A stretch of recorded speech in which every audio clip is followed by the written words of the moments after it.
మహాశివరాత్రి ఎందుకంత పవిత్రమైన రాత్రో మీకు తెలుసా? ఈ ఒక్క రాత్రి లోకాన్ని రక్షించింది అంటే నమ్మగలరా? ఒకప్పుడు అమృతం కోసం దేవతలు మరియు అసురులు క్షీరసాగరాన్ని మదించారు. అప్పుడు హాలాహల అనే భయంకరమైన విషం బయటపడింది.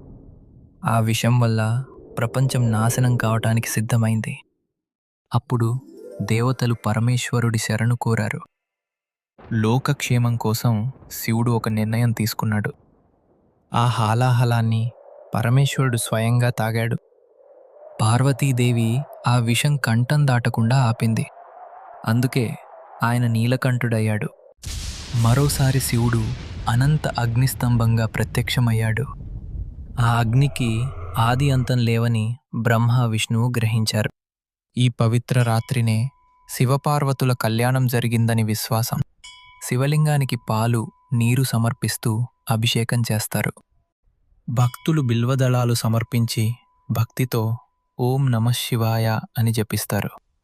మరియు జాగారం చేసి శివుని నామస్మరణ చేస్తారు. మహాశివరాత్రి మనకు ఒక సందేశం ఇస్తుంది. భక్తి ఉంటే జీవితం పవిత్రమవుతుంది.